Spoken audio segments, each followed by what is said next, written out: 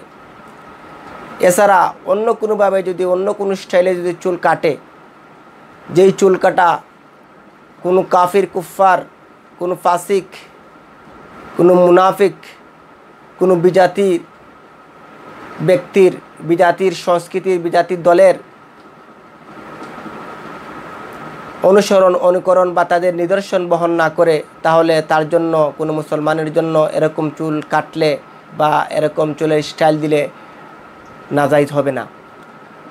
আর যদি